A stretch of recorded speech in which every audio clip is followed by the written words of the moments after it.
Beijing Turmoil, More Than Meets the Eye. Chapter 6. Will China Enjoy Long Peace and Stability? I especially lament the fact that the political turmoil that shook the country coincided with the 40th anniversary of the founding of New China. 40 years ago, on the day when the birth of New China was declared, I, and several friends who shared my political view, took part in the ceremony at Tiananmen Square. Still excited, we decided to go together to Dongjiaominxiang to parade. The five of us, arm in arm, marched forward in lockstep, shouting slogans from the bottom of our hearts. Long live liberation. Long live People's China. Down with imperialism. Down with the Kuomintang. Long live the Chinese Communist Party. We also sang loudly the song, "The Sky is Clear Over the Liberated Areas." We were so excited that tears filled our eyes. On that exhilarating day, the passers-by were not surprised to see we several thrilled youths. Some even applauded us. The five of us were all hot-blooded youths in our early 20s who had participated in the pre-liberation student movement in Shanghai and who had been forced to run away to Hong Kong to avoid persecution. We had returned to our motherland after the downfall of the Kuomintang in the mainland and were lucky to participate in the epic-making founding ceremony. Our blood was boiling, and we had to vent our energy. Dongjiaominxiang was then the legation quarters, and on this birthday of New China, we wanted to parade and demonstrate publicly at the place where the imperialists used to swagger. Lofty feelings of national pride swelled in our hearts. The Chinese people are liberated and will never again be bullied and oppressed by foreigners. The Chinese people have stood up, and we will build a strong and prosperous new China with our own hands. I had smiled heartily every time I remembered this spontaneous parade, but when I thought of it in the spring and summer of 1989, a spasm of pain attacked my heart. As I remember it, at a meeting of our unit held on May 17th last year, I sincerely advised my colleagues not to go to Tiananmen Square to show their support for the fasting students. Afterwards, while I bicycled home, I encountered group after group of people, either in trucks or by bicycle, rushing past me with banners and placards heading for Tiananmen Square to support the fasting students. Residents of the city lined the roads and applauded them. Even an old poet I know stood by the roadside with his family members and contributed his share of applause. When I saw all this, my mind was filled with convoluted thoughts, with pain and anger and confusion and sadness. Some people, instigated by hostile elements, were daring to openly oppose the Communist Party regime. Of course I felt furious about this, that the Communist Party, with its sole purpose being to serve the people, should be opposed by some of the masses. I felt confused. How could this kind of thing have happened after 40 years? For the moment, I could not understand and could not explain. After the 56-day turmoil was over, I gave some preliminary analysis on the cause and lessons of the Beijing turbulence. After half a year, especially after the unexpected rapid changes that have taken place in Eastern Europe, I felt it necessary to think through calmly the achievements and mistakes in the 40 years after the founding of New China, and especially in the 10 years of reform and opening to the outside world. Otherwise, we cannot answer a major question put before the Chinese people and foreign friends concerned with China. Will socialism still work in China? And a related question, will this great country with a population of 1.1 billion enjoy long peace and stability? Two different attitudes. In the 40 years after the founding of New China, has there been progress or decline? Are achievements greater than defects or vice versa? And on the whole, has there been success or failure? There used to be no doubt about these questions in recent years. However, these non-questions have become big questions for people, especially for young people in their 20s. Why? The reasons are very complex. One is that people's minds have been confused. A few luminaries in the theoretical, educational, literary, and artistic and press and publication circles have employed mass media to advertise the mistakes of the party and government after the founding of New China, such as the magnification of the suppression of counter-revolutionaries and the anti-rightist movement, the absurd practices during the Great Leap Forward, and the cruel struggles and chaotic situation in the Cultural Revolution. After seeing reports, novels, and movies that reveal and criticize these mistakes, many young people have a contorted view of New China. In reality, has there been nothing but darkness in New China? The intellectuals who have lived through this period of history do have painful feelings about the mistakes and problems which occurred during the anti-rightist struggle, the Great Leap Forward, and the Cultural Revolution. However, we are more deeply moved and instructed by the spirit of self-reliance and hard struggle represented by Iron Man Wang Jingxi and the Li Feng spirit for serving the people heart and soul. I remember that during the difficult years of 1959 to 1961, there was international pressure from outside and natural and man-made catastrophes at home. People's lives were so hard that almost no one had enough to eat. However, no turmoil happened at that time, and there were few complaints and grievances. People united silently around the Communist Party and waged a bitter struggle. It was known that our leader, Chairman Mao, had made 3 agreements with his guards. First, eat no meat. Second, eat no eggs. Third, do not eat more food than rationed. At that time, the Communist Party and Chairman Mao enjoyed high prestige, and the power produced by the combination of the party and the people was indeed overwhelming. The youth of the 80s knew very little about this. From the 50s to the 70s, a series of political campaigns ended up persecuting some good cadres and intellectuals. This result is painful, and we should really draw some serious lessons from it. After 1979, the Party Central Committee successively redressed wrong, false, and mistaken cases of the past and decided never to launch political campaigns in the future. Such being the case, what reason can any individual possibly give for squaring old accounts with the party, refusing to lay the matter aside? Here, I frankly declare to my readers that I was wrongly classified as a rightist in the anti-rightist campaign in 1957. As a result, I was expelled from the party. My family, especially the careers of my 2 sons, were affected. I, who followed the Communist Party from my school years, was mistaken for a hostile element by the Communist Party. My anguish was like that of a son misunderstood and deserted by his parents. For over 20 years, I never dreamed that the case would be redressed one day, but I never lost heart and always retained a conviction, the conviction of serving the people. I told myself, why did I join the revolution? Wasn't it for the prosperity of China and the happiness of the people? Though I am not in the party now, I must still retain the conviction of a communist and struggle for this goal. A person's convictions should not change with his personal experience. Therefore, I did with all my might whatever work I was given to do. Once I even carried 50 kilograms of coal with a shoulder pull and walked for 15 kilometers, climbing over a hill. On the way, my colleagues and leaders recognized my intentions and used every means to allocate me the kind of work situation allowed me to do. I did not pass in vain the 20 years when I was not trusted. I received down-to-earth training in ordinary posts. In 1979, my rightist case was redressed and my party membership was restored, and I was appointed to an important post. I have no complaints and dig into my work with the conviction of serving the people. I feel that my life is full and meaningful, and I seldom think about my past sufferings. Of course, some people suffered much more than I did, and it is understandable that they still nurse a few grievances. Several of my good friends also suffered political persecution to varying degrees in the 1950s and could not gain the party's trust. Like myself, their reputation has been rehabilitated, and since 1979, they have become college presidents, editors-in-chiefs of national newspapers, advisors in foreign affairs departments, and bureau chiefs of central organs. When we meet, we never complain about the unjust treatment we received as individuals. Instead, we always look forward and discuss various problems with deep concern for our country and our people. Some youth ridicule our generation of old and middle-aged intellectuals for our blind faith. Frankly speaking, before the Cultural Revolution, the prestige of Chairman Mao and the Communist Party was so high that we could not recognize their mistakes, or if we could, we dared not think deeply or say anything. We really had a certain degree of blind faith. But circumstances have somewhat changed since 1979. In the decade of reform and opening to the outside world, the party had advocated the style of study of seeking truth from facts and liberation of the mind. All of us have had a college education, and in recent years, some have gone on fact-finding tours abroad, visiting the economically developed countries in North America, Western Europe, and East Asia. This should have broadened our horizons. We do not fail to see, but rather see more clearly the backwardness of our country, the mistakes of the party in the past 4 decades, and even the weaknesses of our nation. However, we are patriotic and always give priority to the interests of our country and nation.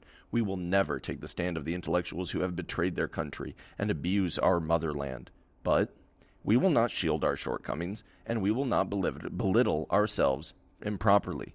We ask ourselves unbiasedly, to assess the achievements and shortcomings of the past 40 years. As for the backwardness of our country, the mistakes of the party, and the weaknesses of our nation, our attitude is 1. Do not be pessimistic and despondent. 2. Do not rashly believe in the recipes that suit our countries. 3. Seek our own path according to China's practical conditions, experiences, and lessons of history, and by consulting foreign experiences. How can patriotic intellectuals with this attitude be described as having blind faith? I was born in 1925 and lived through the turbulent years of the tangled warfare among the warlords. When the Japanese imperialists invaded China, I suffered the misery of a slave without a country in the occupied area. After the victory of the anti-Japanese war, I saw the luxury, dissipation, and corruption of the upper classes in Kuomintang-ruled China, and experienced the life of ordinary city residents when the prices were skyrocketing, people could barely make a living, the working people were oppressed, and the intellectuals had no future. With this historical background, my feeling for the 40 years of New China is naturally different from that of the youth at large.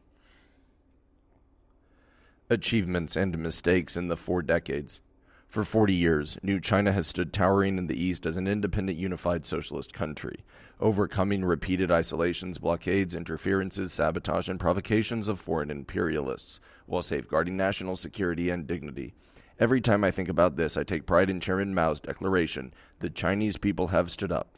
Since the Opium War in the 1840s, the Chinese people, including patriotic overseas Chinese, have never so straightened their backs and felt so proud as in these 40 years. In these 40 years, the socialist economy based on socialist public ownership has developed greatly. The economic outlook of our country has changed fundamentally, and the overall national power has strengthened considerably. Accumulated investment in fixed assets of state-owned establishments has amounted to over 2,000 billion yuan. The increase of fixed assets in these 40 years is 126 times the total which had accumulated in old China over nearly a century. The gross national output in 1988 was over 1,400 billion yuan, or 12 times that over the early years of New China. In the same year, China came 8th in the world in GNP, 5th in the total value of industrial production, and 1st in the total value of agricultural production. The positions of some of China's important industrial and agricultural products in the world economy have risen rapidly. Steel, for example, rose from the 26th place in 1949 to the 4th in 1988. Electric output rose from 25th to 4th, and crude oil output from 27th to 5th. In addition, the output of coal, cement, cloth, silk, grain, cotton, and meat have all become the highest in the world. There has been a breakthrough in agricultural production. Grain output in 1988 was 8.5 times that in 1949. Even with its increasing population, China still provides adequate food and clothing for 1/5 of the world's population on 1/14 of the world's land. This is an internationally recognized remarkable achievement. A fairly complete industrial system has been established on China's territory, along with the rapid development of traditional industry. High-technology industries such as the microelectronics, aeronautics, and nuclear industries have also developed. China has independently produced the atomic bomb, hydrogen bomb, man-made satellites, communications satellites, and intercontinental ballistic missiles. This fact, more than anything else, indicates that China has strong comprehensive national power. It not only indicates that China has a strong industrial base and advanced science and technology, but also displays a great spiritual strength. It indicates that the Chinese people have the will, wisdom, and strength to scale the heights of internationally advanced technology with their own efforts. The livelihood of urban and rural inhabitants has remarkably improved. Adjusted for inflation, the actual consumption level of Chinese in 1988 was 4 times that of the early years after the founding of New China. For most people, there have been improvements in food, clothing, daily utensils, and housing. The average lifespan in China has risen from 35 before liberation to 69. As I once lived in Old China, I am perhaps especially excited over the achievements of New China as compared with Old China. At any rate, these are all hard facts, which anyone who does not regard New China with hatred through dark glasses cannot deny. It should be said that China is not all darkness, that China has light and hope. Of course, the path we have traversed in the past 40 years has been tortuous.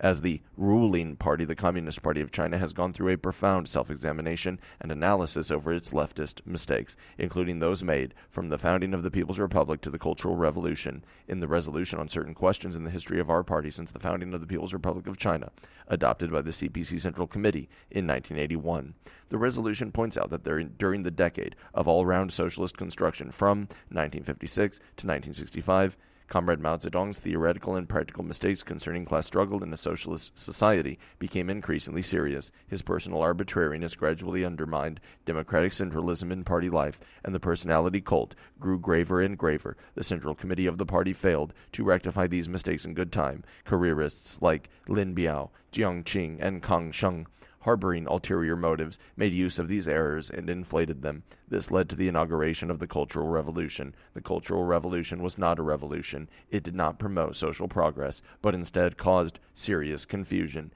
damage, and retrogression. The third plenary session of the 11th Party Central Committee, held in December 1978, was a great turning point. This session completely and seriously corrected the leftist mistakes made during and before the Cultural Revolution, and ushered in this period of reform and opening to the outside world in the history of New China. Achievements in the 10 years of reform and opening to the outside world. The decade of reform and opening to the outside world, 1979 to 1989, has been a period with the most rapid economic development, the most rapid growth in national power, and the most increase in practical benefits gained by the people. It is a new era when China forges ahead in great strides. The annual GNP growth rate has been 9.6%, higher than the 6.1% experienced from 1953 to 1978, and much higher than the 2 to 4% average growth rate of most countries in the world. In 1988, the total amount of exports and imports was 5 times that of 1978. In the 10 years, the total amount of foreign capital utilization amounted to U.S. $47.7 billion. The number of officially registered Chinese foreign joint ventures, cooperative enterprises, and enterprises solely owned by foreigners reached 16,000.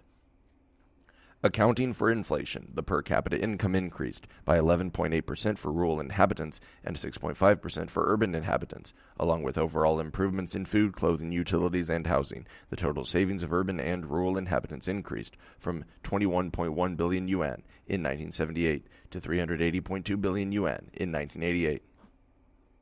People with insight in the world all recognize and admire China's remarkable progress in its decade of reform and opening to the outside world. Why then did a world-shaking political turmoil and rebellion take place in China between spring and summer in 1989? I have already given a general analysis. Here, I will investigate further into this question from the angle of the gains and losses of the decade of reform and opening to the outside world. The reform of the economic system that began in 1979 falls roughly into 3 stages. In the first stage, 1979 to 1984, the focal point of reform was in the rural areas, where it took the form of popularizing the contracted household responsibility system with income linked to output. There were overall and continuous increases in agricultural production, which promoted reform in cities. In the cities, there were some tentative reforms mainly concerned with raising the decision-making power of enterprises. In the second stage, 1984 to 1988, the third plenary session of the 12th Party Central Committee promulgated a decision on the reform of the economic structure, and the focal point of reform moved to the cities. In the third stage, the third plenary session of the 13th Party Central Committee, held in September 1988, adopted the guideline to improve the economic environment, rectify the economic order, and deepen the reform. China's economic development has therefore entered a new era, with adjustments and reforms being carried out at the same time. After a decade of reform, the rigid, closed economic system of centralized planning has gradually turned to a vigorous and open socialist commodity economy. Reform and development promote each other, bringing vitality to the whole national economy. Ownership has turned from unitary public ownership to a structure containing various economic sectors, with public ownership as the mainstay. State-owned enterprises have begun to be turned from subordinates of government organs into independent commodity producers and managers. Market prices, which used to be rigidly controlled, have been gradually unbound. At present, the prices of about half of the commodities, including commercialized means of production, are regulated by the market to various degrees. In state management of the economy, the amount of products under mandatory planning and that of goods and materials in the category of unified state distribution have drastically reduced. The whole economy is becoming more vigorous and flexible. The market is a mirror of a vigorous economy. The impression of many foreign commentators is that China's is the most prosperous market of all socialist countries, including the Soviet Union, and this has been felt even more deeply by the Chinese themselves. For example, there were few varieties and inadequate supplies of ready-made clothes 10 years ago. One of the demands put to the mayor by ordinary Beijing residents was to solve the problem of difficulty in making clothes. It is no easy thing to have clothes made in clothing stores, they noted. One even has to go through the back door to find an ideal tailor. Today, the clothing market is flourishing. There are not only an increased number of ordinary clothing stores, but also many fashion shops selling the latest fashions. Clothing stands of private peddlers have emerged in all large and medium-sized cities, where there are high and medium-grade clothes of all selections. The purchase of clothes is no longer a problem, and visiting clothing markets has become a spare-time recreation of the young and the middle-aged. It is no longer difficult to make clothes. Many newly emerged collective and private tailors' shops cater to the different needs of the city residents. Foreigners used to ridicule China as a kingdom of blue ants, alluding to the blue and gray clothing worn by almost everyone, especially in winter. People all wore blue cotton-padded clothes and overcoats regardless of sex or age. Last winter, I carefully observed the Beijing streets to see how many people were wearing cotton-padded overcoats. Only occasionally did I see a cotton-padded jacket or overcoat, and these were worn by elderly persons or workers going to work. About 70 to 80% of the people wore light or bright-colored eiderdown jackets, while another 10% wore woolen or leather overcoats. The eiderdown jackets, made in China, not only sell well at home market, but have also found their way into the international market. They are especially well received in the Soviet Union and Eastern Europe. The three major consumer goods people saw before were a watch, a bicycle, and a sewing machine. In the past decade, people have been aiming for stereos, television sets, and refrigerators. These three major articles, with both imported brands and a number of homemade brands, can be found in the market. According to statistics, the number of stereos owned by every 100 people was 0.2 in 1978 and 8.3 in 1988, while the number of television sets increased from 0.3 to 13.2. Besides, color televisions have gradually replaced black and white sets in cities. There has been an even more remarkable change manifested in the food market because of expanded production and the opening of circulation channels after agricultural reform. Let me give you a small example. I like peanuts. Westerners do not need dishes when drinking, but the Chinese are different. The common people like to have some boiled salty peanuts to go with wine. However, one could hardly get peanuts at the market 10 years ago. In the early 80s, women from the countryside who carried small baskets and sold peanuts in the streets were welcomed by the city residents. At a spring festival entertainment, there was a comedy routine about a Hebei woman coming to sell peanuts in Beijing. This caused a sensation, and you could often hear people shout, "Peanuts for sale," in imitation of the Hebei woman's dialect. Today, woman peanut vendors have disappeared. Instead, there are peanuts on sale in state-owned and cooperative shops and private stands all the year round. Do not belittle this petty matter. It can also signify an important underlying reason. After agricultural reform, the peasants have changed from one crop farming into a diverse cash crop system that works according to the needs of the market. As for circulation channels, the unitary management by the state has changed. Both collective and private channels have been opened and the market has been invigorated. Thanks to abundant supplies at the food markets, housewives today rarely complain about buying vegetables. Many regard going to the market as a pleasure. 1, they can buy almost everything they want to buy. 2, they need not wait in long queues. And 3, they need not look at the salesmen's long faces. Formerly, it was very bothersome to invite guests to dinner at home. It was difficult to arrange because the market was so inadequate. Today, you can buy whatever you want as long as you have money.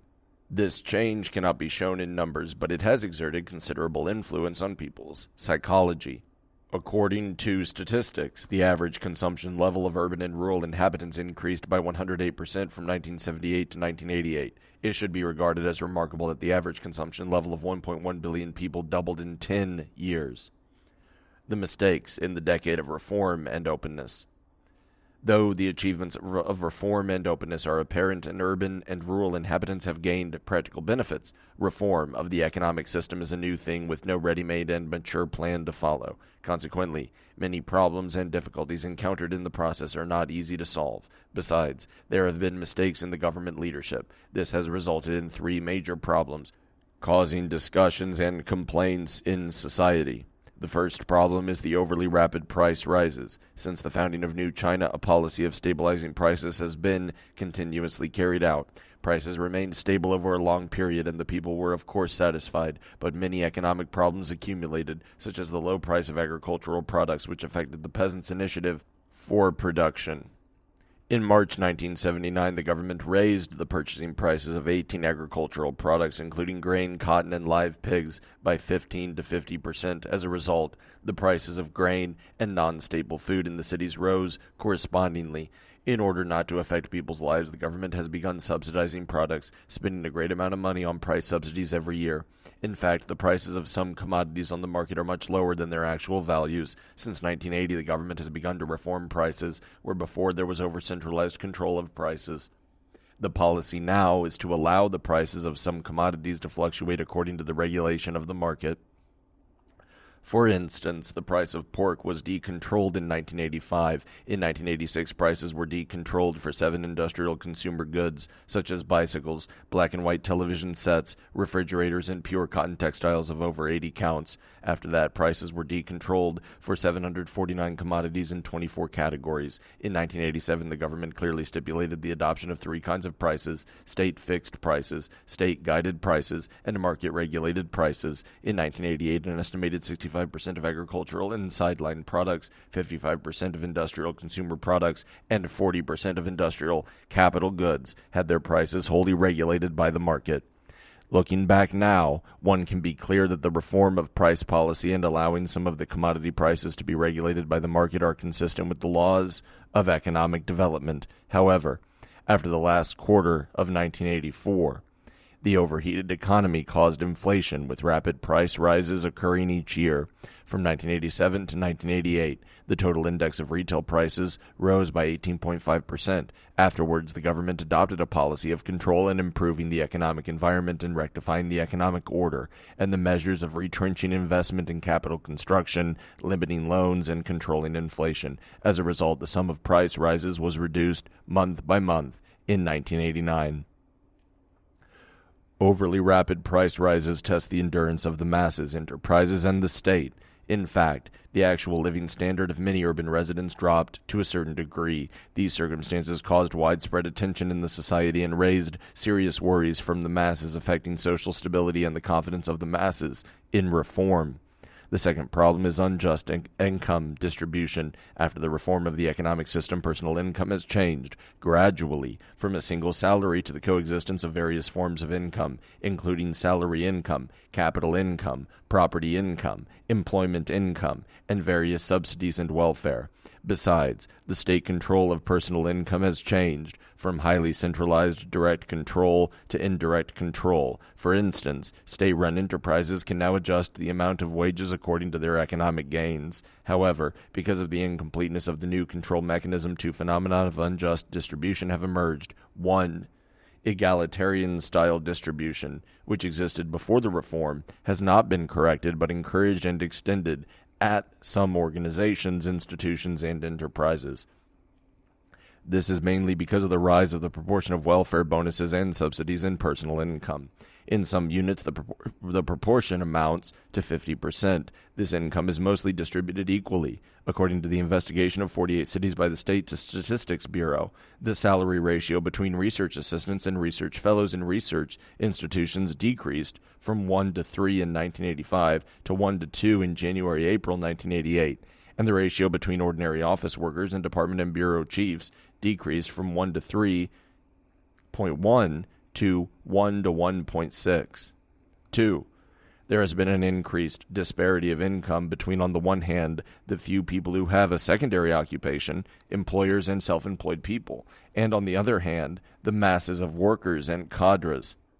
For instance, some workers do uncertified business or act as middlemen to undertake business, charging considerable amounts for commissions and benefits. Apart from the performances arranged by their own troops, some actors and actresses receive high pay by doing performances in the society at large. Some can earn over 100,000 yuan each year, whereas those without this kind of opportunity earn a salary of only 1 or 2,000 yuan.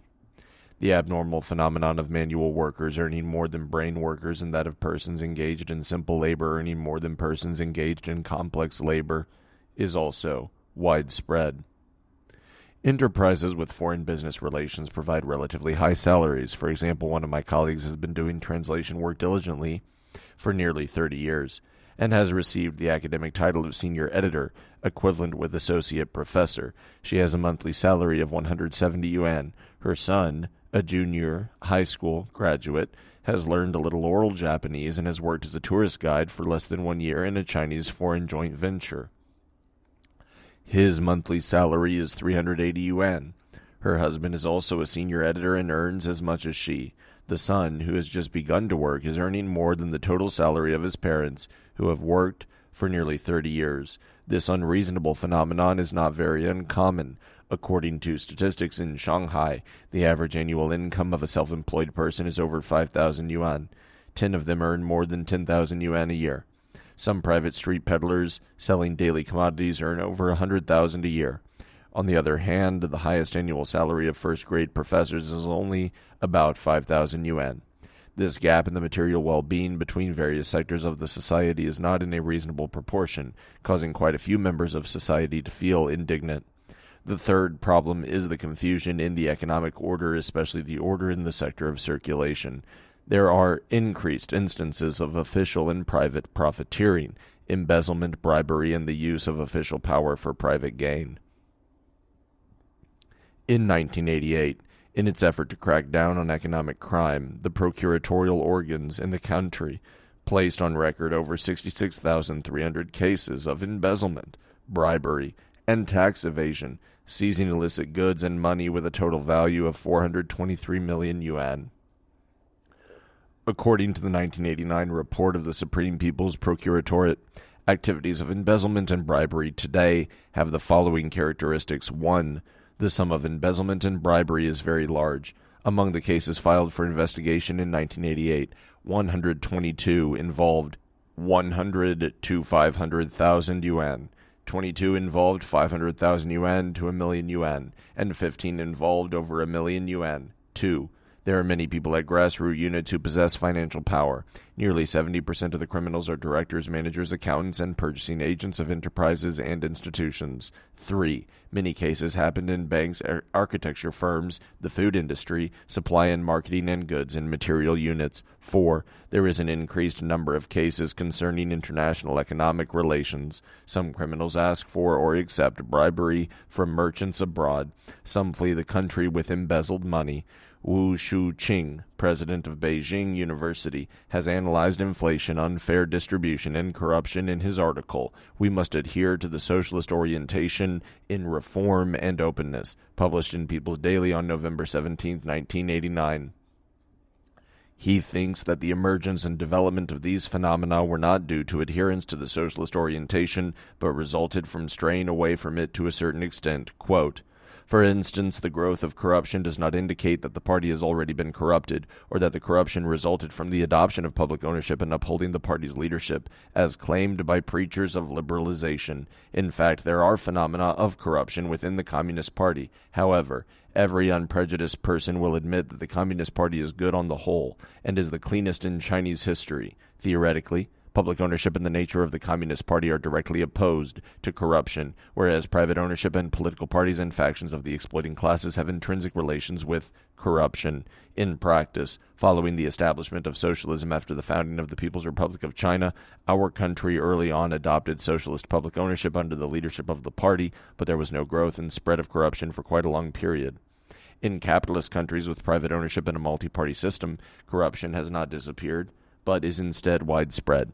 It is only that for some time the media of our country did not expose it. Then why has corruption in the party and government grown more and more serious in recent years? We must say that this has something to do with Zhao Ziyang's mistaken guiding principles, as evidenced in his passive attitude towards the four cardinal principles and the struggle against bourgeois liberalization, and in his serious negligence of party building, the building of spiritual civilization, and political and ideological work.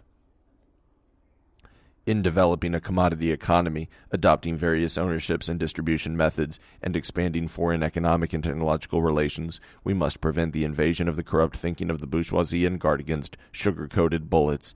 As a developing socialist country, China must not discard its tradition of hard work and plain living for decades to come. Recently, however, high consumption has become more and more popular, extravagance and waste is regarded as generosity and honor, and hard struggle is regarded as dinginess and humiliation. The inversion of right and wrong provides soil for the growth of corruption, and popular opinions such as pursue money in everything, calculate every pound, calculate every ounce, be good at earning and spending, and restore the reputation of individualism provide the theoretical foundation for corruption. Apparently, the problem does not lie in the adherence to the four cardinal principles and the socialist orientation, but in the deviation from the socialist orientation." End quote. Wu Shu-qing believes that unfair distribution is also a deviation from socialist principles, and that the emergence and development of inflation are more closely linked with blindly copying Western economic theories. I feel that his analysis is very enlightening. In political and ideological areas, the party and the government have also made mistakes. Within the 40 years after the founding of New China, for example, the first 30 years saw constant struggles against rightism, resulting in leftist mistakes and the magnification of class struggles. The 10 years after the Cultural Revolution, namely the 10 years of reform and opening to the outside world, were mainly devoted to struggles against leftism, including rectification and the redressing of wrong, false, and mistaken cases, and the advocation of mental emancipation. These are all correct, but in the fight against leftism, the regrowth of the rightist tendency was ignored. Consequently, the ideological trend of bourgeois liberalization began to emerge in 1979. Since 1979, Deng Xiaoping has repeatedly mentioned the question of anti-bourgeois liberalization, but neither of the two successive party general secretaries promoted the struggle against bourgeois liberalization. Zhao Ziyang even used every means to restrain the struggle against bourgeois liberalization, resulting in the malignant development of the ideological trend of bourgeois liberalization in 1988 to 1989, which became the main cause for the emergence and development of the Beijing turbulence. Negligence of spiritual civilization while emphasizing material civilization is also a mistake in the period under review. Since the opening of the country, we have advanced the modernization program by absorbing advanced science and technology and healthy progressive culture from foreign countries. However, the philosophy of life ethics and morality of the capitalist society, such as money worship, selfishness, and the supremacy of individual values, have also come down in a horrible mess. Under these circumstances, we should adopt measures to prevent the corrosion of bourgeois thinking from the outside on the one hand, and pay special attention to the education and advocation of socialist morality, civilization, and ideals within our society on the other hand. Though the party Central Committee passed a document concerning the promotion of spiritual civilization, it has not been properly carried out. The weakening of the building of socialist spiritual civilization has caused bourgeois thinking to become widespread, and bourgeois thinking is just the hotbed of liberalization. Though achievements are dominant in the 10 years of reform and opening to the outside world in recent years, there are 3 major problems in the reform of the economic system, including rapid price rises, unfair distribution, and confusion of the circulation area. The combination of the confusion of the circulation area and the corrosion of bourgeois thinking further results in bad phenomena, such as embezzlement, corruption, official profiteering, and the use of official power for private gains. All these have caused an indignant reaction in society. Those who want to foster China's degeneration into capitalism, namely those who advocate bourgeois liberalization, such as Fang Lizhi, Yang Jieqi, and Wang Runan, exploited these popular complaints and used slogans against corruption and official profiteering as a pretext to start this turmoil, with the actual purpose of overthrowing the government under the leadership of the Communist Party of China and subverting the socialist system. Though price rises, unfair distribution, embezzlement, and corruption were not serious enough to cause the downfall of the government, though they were not the main cause of the turmoil, they constituted the main reason that masses were incited and got involved in the turmoil. Many of my acquaintances took part in the turmoil to various degrees just because of harboring one complaint or another, as mentioned above.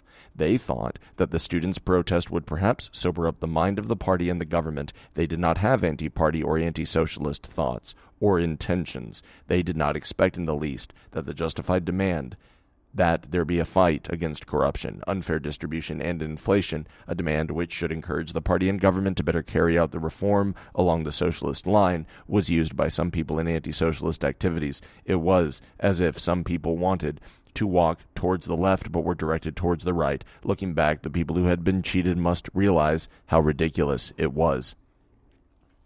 As indicated above, the deluge of the ideological trend of bourgeois liberalization was the real cause of this political turmoil.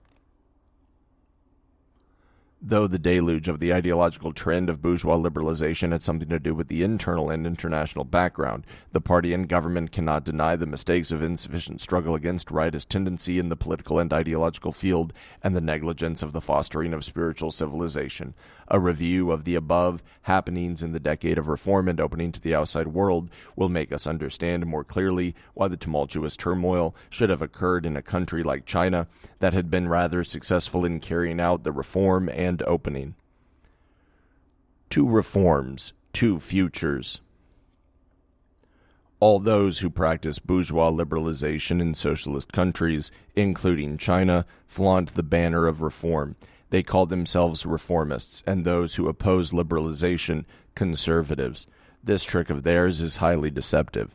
Confronted with an overheated economy, sharp price rises, and confusion in the field of circulation, in September 1988, the party and government put forward the policy of improving the economic environment, rectifying the economic order, and deepening the reform.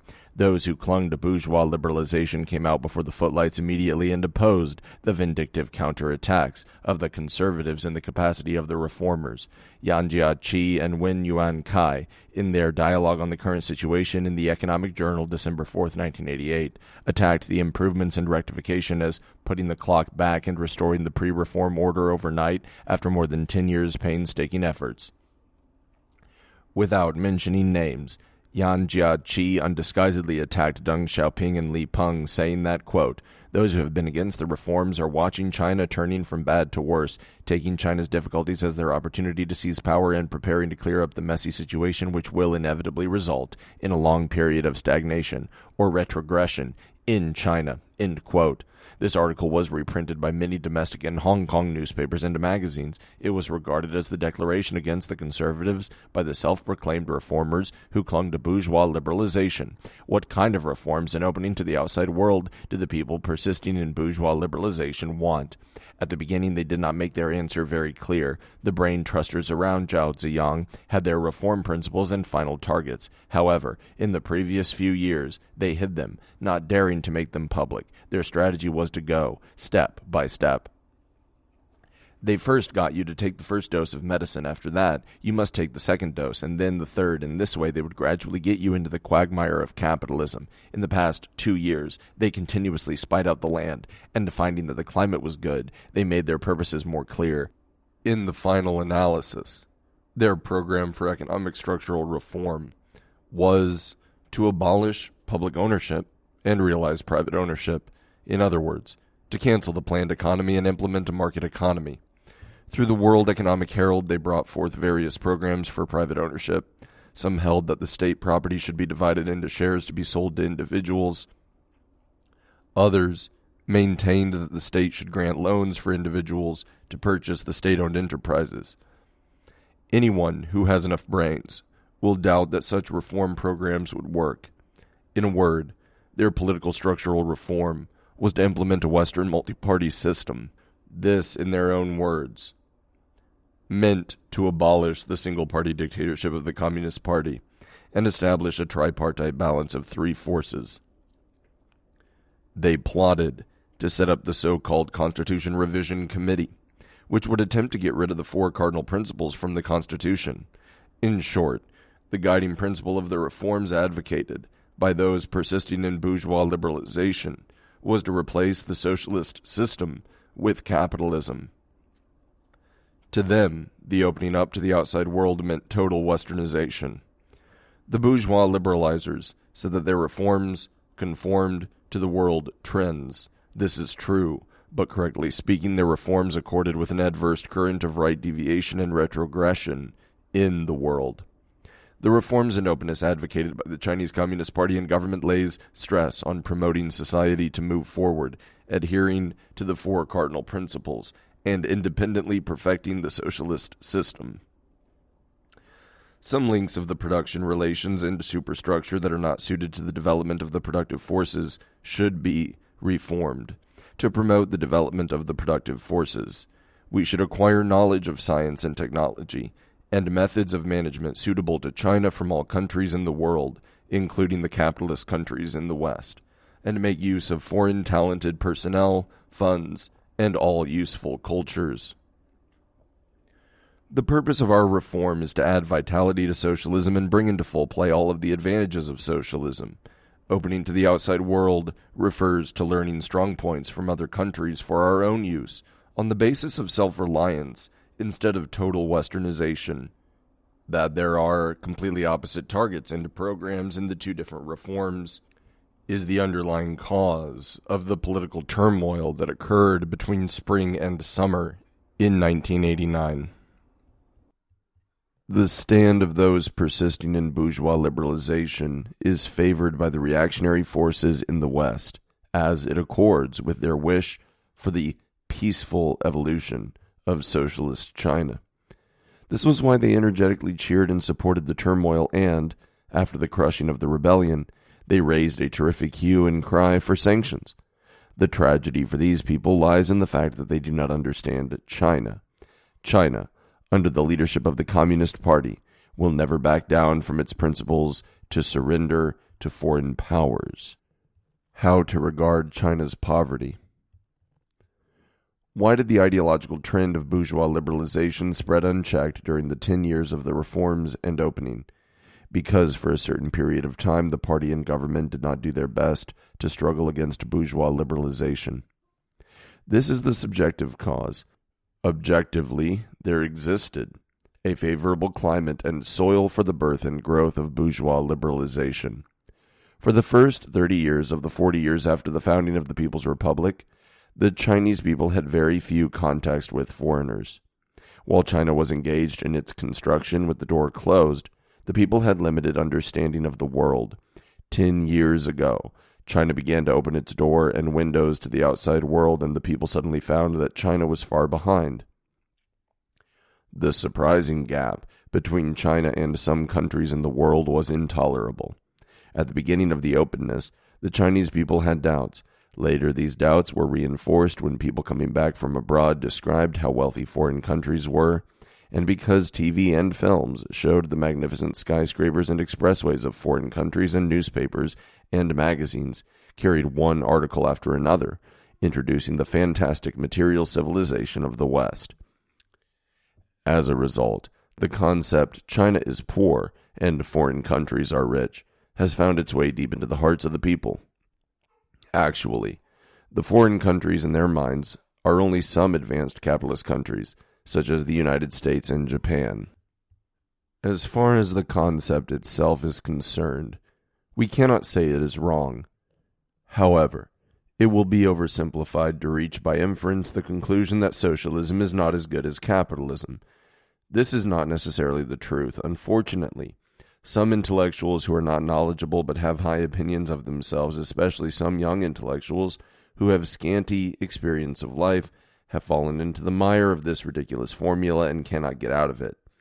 Those persisting in bourgeois liberalization, making use of the people's blind worship of Western material civilization and exaggerated sense of inferiority about the civilization and economy of their own country, have advocated capitalism with all their might and belittled socialism. To resist the ideological trend of bourgeois liberalization, it is necessary to reason things out and scientifically analyze and criticize the various viewpoints of the trend. But the most important thing is to help people have a correct understanding of why China is so poor. If one adopts a comparatively objective attitude towards this key problem, he will not blindly follow the baton of the political elitists and accept the various fallacies of bourgeois liberalization. Why is China poor is not a new question.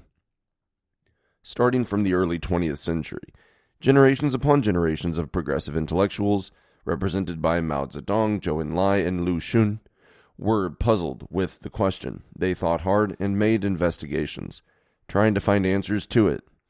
They discovered that cruel exploitation and oppression of peasants by feudal ruling classes was the basic cause for the stagnation of the economy and social life in Chinese society in the past several thousand years.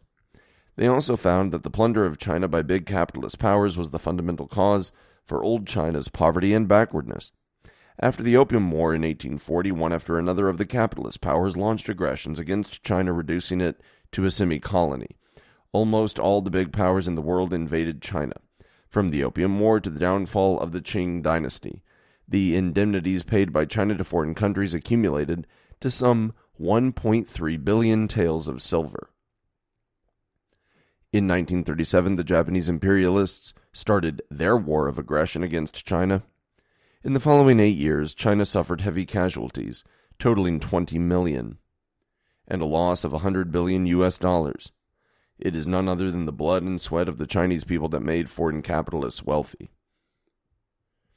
In the period when Chiang Kai-shek was in power, ordinary folk saw clearly that, because of the corruption and incompetence of his political power representing the bureaucrat capitalist class, China lost territory and suffered a ruined economy, while the people had no means of livelihood. Therefore, the broad masses of the Chinese people supported the stand of the Chinese Communist Party, which was to remove the three big mountains, imperialism, feudalism, and bureaucrat capitalism, that weighed down on the Chinese people. Then, why has China not yet gotten rid of poverty and backwardness since the founding of New China 40 years ago? The premise for answering this question is that the starting point for New China was very low. Young people in their early 20s have only a vague notion about this. It should be known that in 1949, the industrial fixed assets in China came to the value of just over 10 billion yuan, and the railways on the mainland extended only 22,000 kilometers, while India had boasted more than 50,000 kilometers of railways in 1914. In 1949, the output of steel in China registered only 158,000 tons, while India produced several million tons of steel that year. Compared with other countries in the world, the industrial output value of China was insignificant.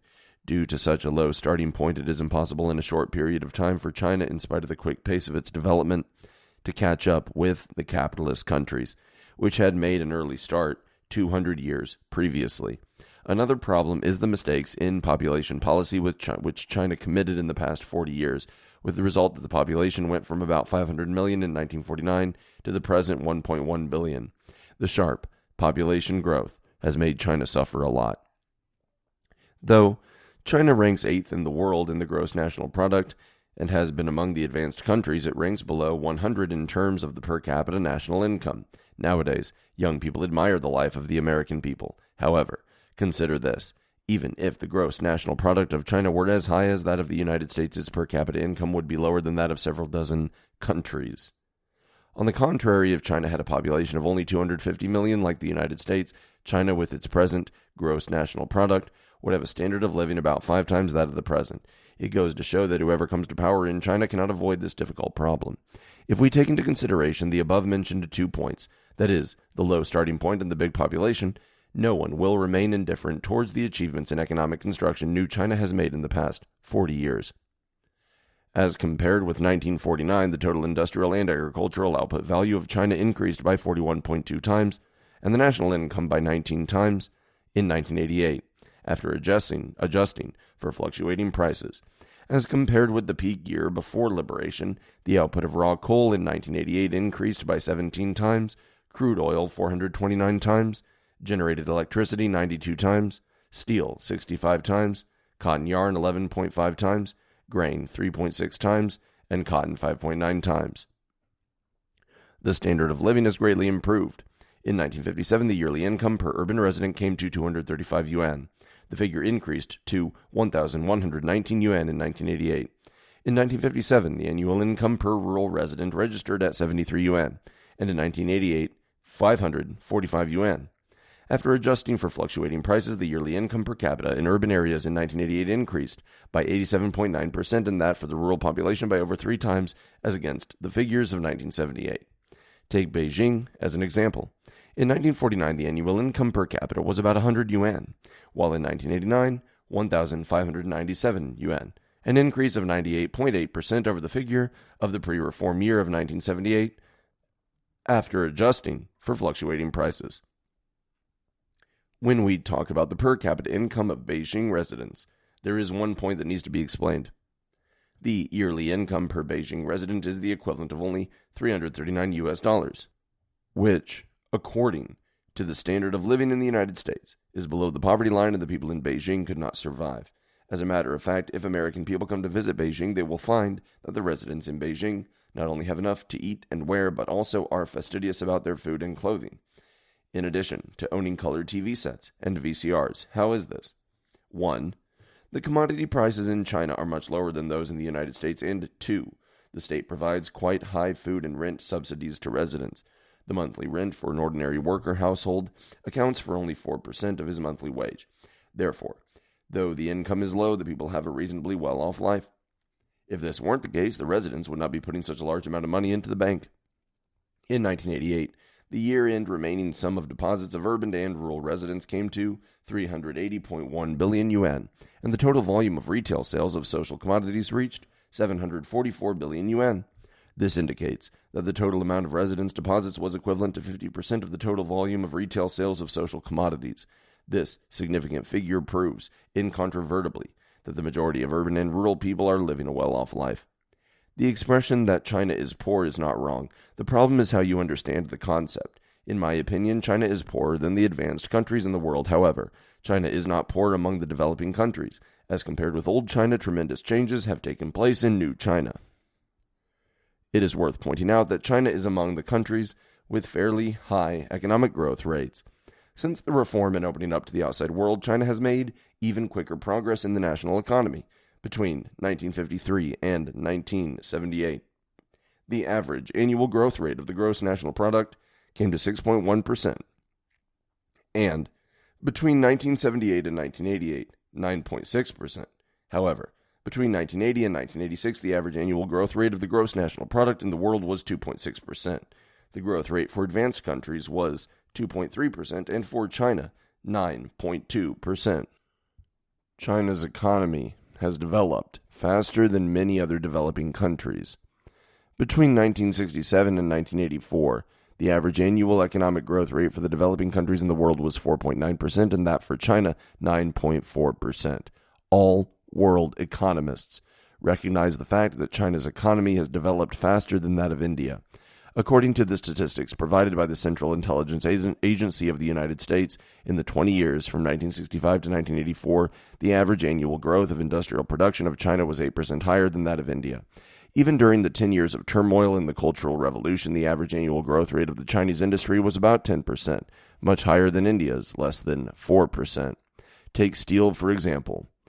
In 1949, steel output was 158,000 tons in China and 1,370,000 tons in India, while in 1988 it was 59.18 million tons in China and 14.20 million tons in India.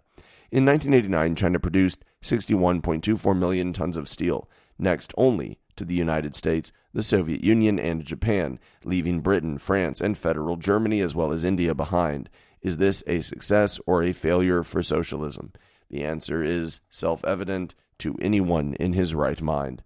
Economists in the world who do not have political prejudice against China affirm the achievements which China has made in the past 40 years, especially in the last 10 years of reform and openness.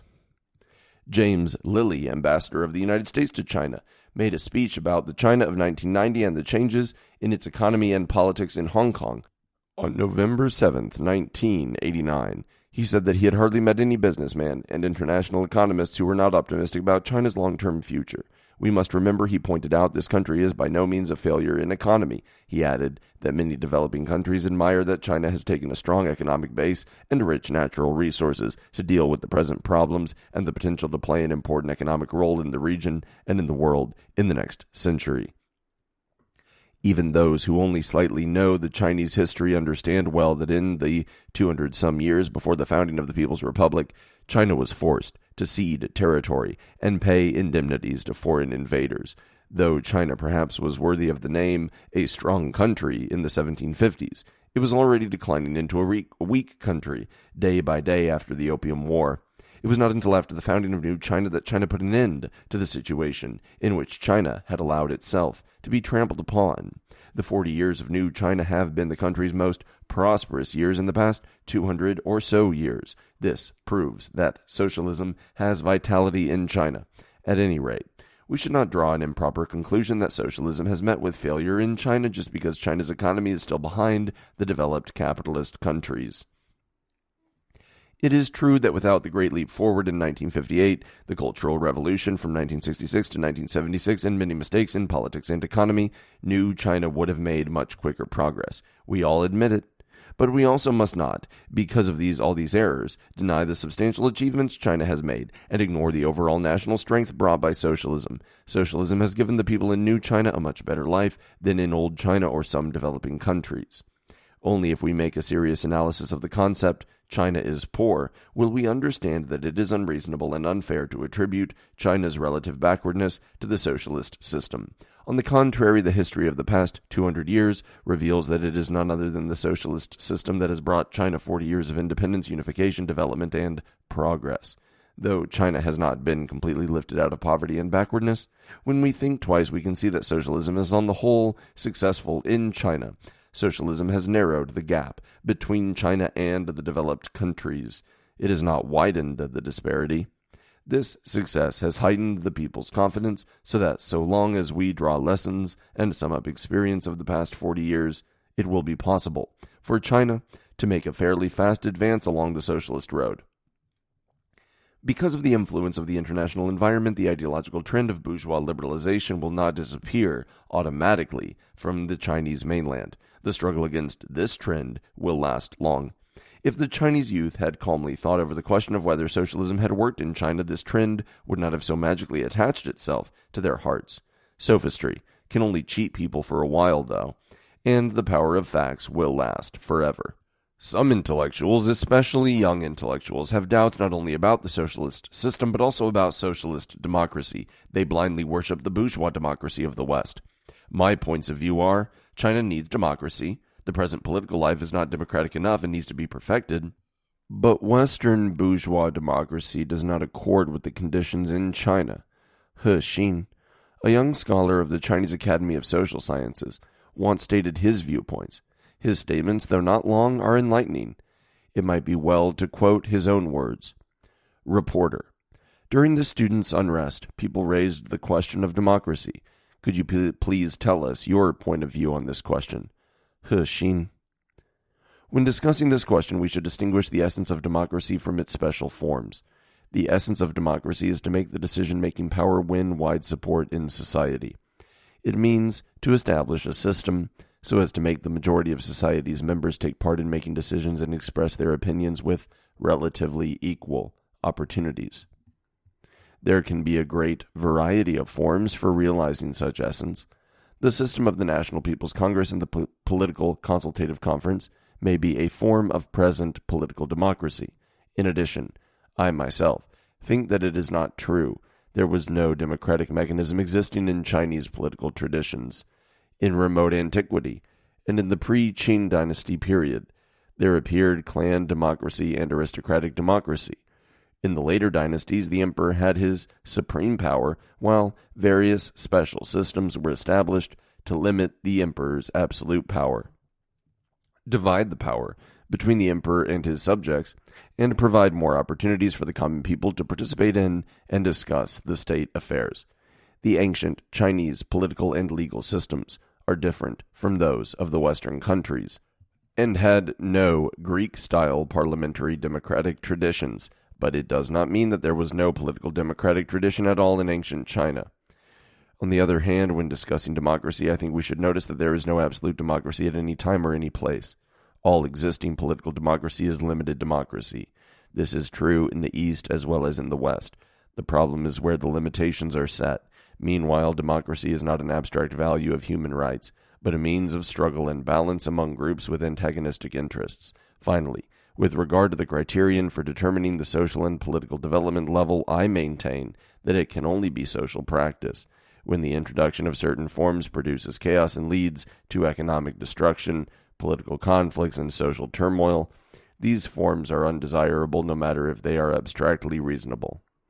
I maintain that China should continue its political reform, but I think it will be difficult to copy the political systems of the United States or other Western countries in a simple and childish way. Reporter: do you mean the multi-party system? He Xin: the multi-party system has been a fashionable concept in the past 2 years, but those who advocate the multi-party system do not understand 1. The multi-party system was practiced at the end of the Qing dynasty and at the beginning of the Republic of China, and the result was great chaos throughout the country. 2. During the Cultural Revolution, various kinds of rebel organizations sprang up, and factions like parties ended up in a mess. And 3. Although multi-party democracy is stipulated in the Constitution of Japan, actually, only the Liberal Democratic Party has been in power for quite a long time. Therefore, the saying that the multi-party system is inevitably linked with the economic takeoff does not tally with the facts. I believe that in the present situation, relatively centralizing power in China is more favorable to the maintenance of stability and the promotion of economic development than magnifying the division of power. From retrospective after the 1989 turmoil, China Youth News, December 6, 1989. 3 necessities for long peace and stability. Will this country with its 1.1 billion people retain stability after the astounding political turmoil it has experienced, especially from 1989 to 1990, a time when there have been many unexpected changes on the international political stage? People are more concerned with whether socialist China can maintain long-time peace and stability. I and my colleagues and friends often discuss this question. We see it from different angles and with some differences in our opinion, but we agree in the essential points. Let me try to give a rough analysis. We all think that it has become clearer that Western reactionary forces have never relaxed their secret plots to cause the peaceful evolution of socialist China. They will continue to do so in the future, and with the changing conditions, they may intensify their activities. The unstable elements from abroad, to use a mathematical term, is a constant. However, the external cause can only function through an internal cause. If the work is well done in all aspects at home to prevent the external hostile forces from getting any opportunity, they will not be able to shake the rivers and mountains of China, even if they double their efforts. Therefore, the decisive factor of whether the situation is stable or not is the country's domestic situation. Inside the country, the key to long peace and stability depends on whether the ruling Communist Party of China is able to control the situation. In the spring-summer period of 1989, reactionary forces at home and abroad joined together and made use of the people's dissatisfactions to start a political turmoil. The political pressure that they put on the Communist Party of China should be called super-high pressure. In its range, there were demonstrations in no fewer than 84 large and medium-sized cities, with 2.8 million total participants. In its duration, it lasted for 56 days. In its method, hunger strike, the most powerful method of the so-called nonviolent forms of resistance, was used. The number of hunger strikers was not in dozens or in hundreds, but over 3,000. After the turmoil turned into a rebellion, various non-peaceful, bestial means were employed, such as robbing weapons, seizing tanks, burning army trucks, and murdering soldiers, even burning corpses for public display. The political pressure exerted in such a manner cannot but be called unprecedented, super-high pressure. Under these circumstances, certain friends were worried that the Communist Party might not be able to resist, while the hostile forces were exultant, believing the Communist Party was doomed. However, the Communist Party of China endured the severe tests, did not waver, or make any concessions in matters of principle before the increasing super-high pressure, and achieved victory in the end. Thinking back on it, we cannot contain our admiration for the Communist Party of China as a stalwart party, worthy of its revolutionary tradition of the Long March, and as a mature party with experience in complex political struggles. We can see the turmoil in 2 aspects. First, we can ask, why did the turmoil take place? The internal cause came mainly from within the party. Second, we can ask, why could the turmoil be suppressed? Fundamentally, this was due to the leadership of the Communist Party. A victory achieved under such super-high pressure from reactionary forces at home and abroad indicates that the Communist Party of China is combat-worthy and cannot be overcome by any hostile forces. Some may say, but you had to use the army to resolve the problem. Yes, at crucial moments the situation would have become unthinkable if the PLA had not stepped in. However, Martial law was enforced only in several districts of Beijing, Shanghai, Xi'an, and Wuhan. Also went wild, and there were agitations in over 80 cities all over the country, all places where the situation was brought under control without sending in the army.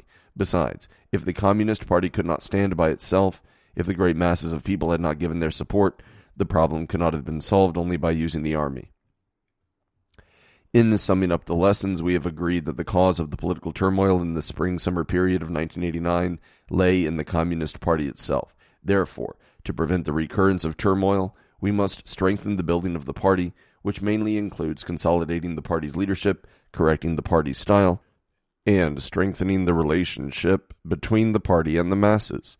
It is necessary to banish an unqualified general secretary like Zhao Ziyang. The party central committee has already established a new leadership group with General Secretary Jiang Zemin at its core. After working for over half a year, they have gradually gained the trust of the masses of workers, peasants, soldiers, and intellectuals. The leading group of the party at various levels should also be investigated and adjusted. All those leading cadres who do not support and do not adamantly believe in the four cardinal principles should be dismissed, so that leadership at various levels can be held tight by those who believe in Marxism, are faithful to the socialist cause, and serve the people with all their hearts. This is very important for stabilizing the situation. There is one matter of utmost significance for safeguarding long peace and stability of our socialist country, to be determined in fighting corruption and advocating clear service.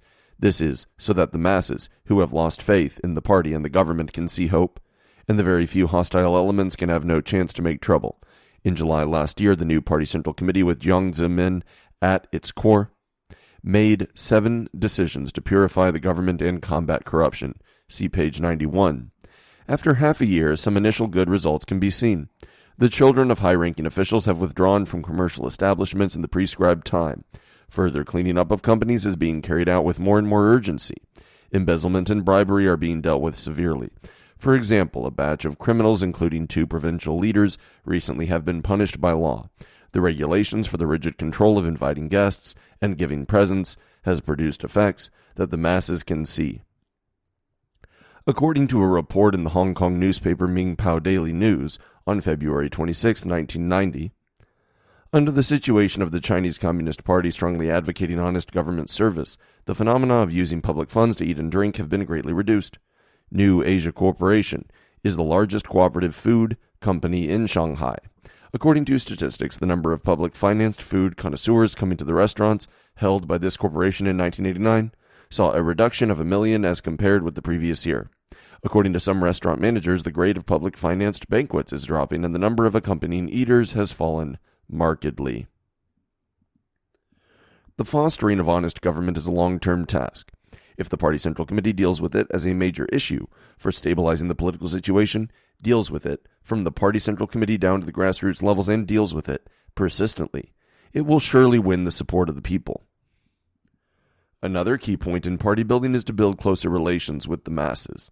The purpose of the Communist Party of China is to serve the people. Party leaders at various levels should go among the masses to investigate their conditions, find out their demands, listen to their opinions, solve their problems, worry about the people's worries, and rejoice over the people's joys, and share weal and woe with the people.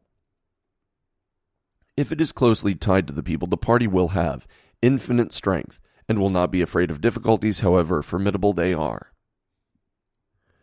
In the past half a year, Jiang Zemin and the other 5 standing committee members of the Politburo have traveled all over the mainland and have had extensive communication with workers, peasants, soldiers, and intellectuals. Wherever they go, the masses there feel satisfied. Besides, ordinary people who watch on TV the leaders busily running about all over the country have also deep impressions and feelings. I have heard various kinds of people make such kinds of comments. The new leaders are so hard-working. They are working non-stop and cannot get a rest even in the Spring Festival. It can be seen that they sincerely want to lead the people to do things well. Jiang Zemin's visit to Yan'an and the areas in rural Jiangxi that were liberated early on has produced favorable reaction among ordinary peasants and grassroots cadres. They say the old revolutionary tradition of the Communist Party has returned. Another key point that determines whether China will enjoy long peace and stability is the continuous, stable, and coordinated development of economy and the gradual improvement of people's lives. The strategic plan for China's economic development consists of 3 steps. First, double the GNP of 1980 so that the people can have enough to eat and wear. Second, double the GNP again by the end of the century so that the people can be comparatively well off. Third, basically realize the 4 modernizations by the mid-21st century with the per capita GNP attaining the level of an average developed country and the people being relatively affluent. At present, the first step has been basically realized. We are realizing the second step, which is also the crucial step.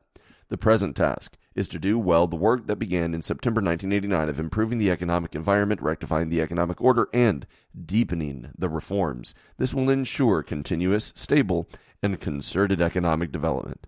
The improvement and rectification, though seriously affected by the political turmoil, has produced initial effects. 1. The excessive industrial growth rate has been cut down. In 1989, the industrial growth rate was 8.3%, with a 12.4% decrease from 1988.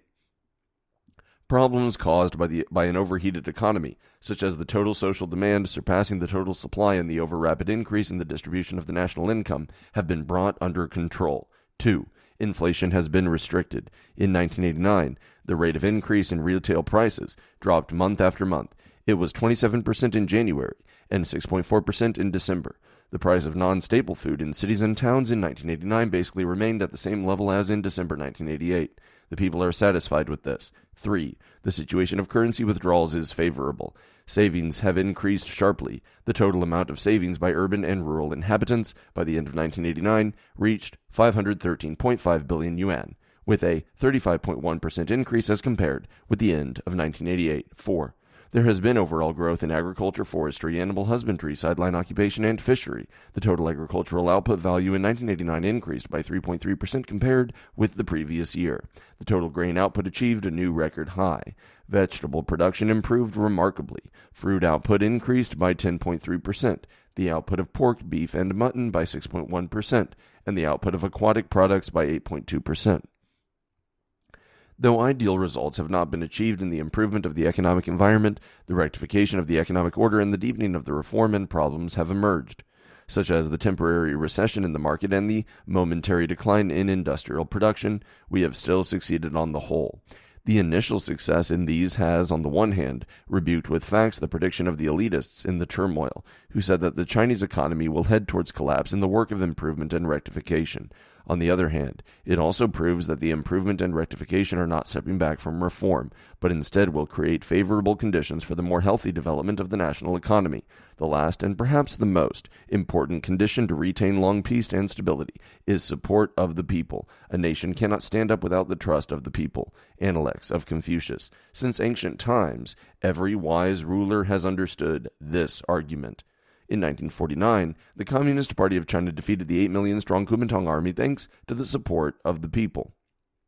In the difficult years of 1959 to 1961, again, thanks to the support of the people, the country did not fall into disorder when it was suffering great pressure from outside and serious natural calamities at home.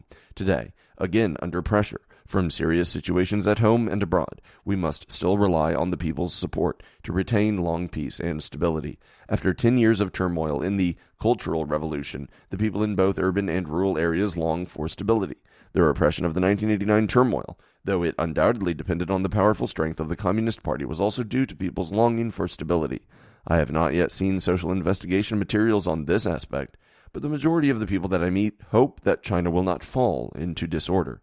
The new rebels who flaunt the banner of reform are only the minority. In this past spring festival, several colleagues who had gone back to their hometowns returned with the message that people were longing for peace. The most convincing is the remark of a colleague whose hometown is Dalian. There, he has a big family, 43 people of 4 generations. 16 of his peers are cadres or workers in factories, and another 6 are college teachers or office workers. These 22 people unanimously believe that China should not fall into disorder and that to do construction well, slowness is not to be feared, but disorder is. They think that as workers and cadres, they should only contribute to the country's construction and should not create troubles for the country. I am pleasantly relieved to hear these heartfelt words from grassroots levels. Nevertheless, We need not deny that the prestige of the party among the masses has indeed declined as compared with the 50s and the 60s. To win the trust of the people, the Communist Party of China must be determined to strengthen party building and restore the image which gained it respect and trust during the Revolutionary Wars. To win the trust of the people, the party and government must promote economic development and give real benefits to the common people. These two aspects have been mentioned elsewhere above. To win the trust of the people, I think we should also do thorough and careful ideological work to clarify or correct those thoughts of people who have been confused by the protagonists of bourgeois liberalization. The situation of confused thoughts from 1988 to the first half of 1989 should not happen again. It is more important to give positive instruction. For instance, we have to enable the majority of people to answer the questions: why is China so poor? Can socialism save China?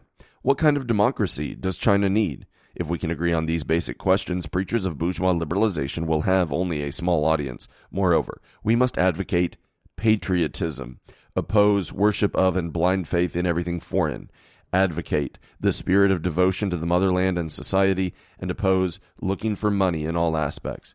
In the past half a year or so, the Party Central Committee has advocated the Li Feng spirit of serving the people heart and soul, and has upheld the Da Qing spirit of relying on our own efforts and hard work for the prosperity of our country. I raise both my hands to support this. I believe that a self-deprecating and short-sighted nation has no future. Only an aspiring, diligent, and brave people has hope. End of chapter 6.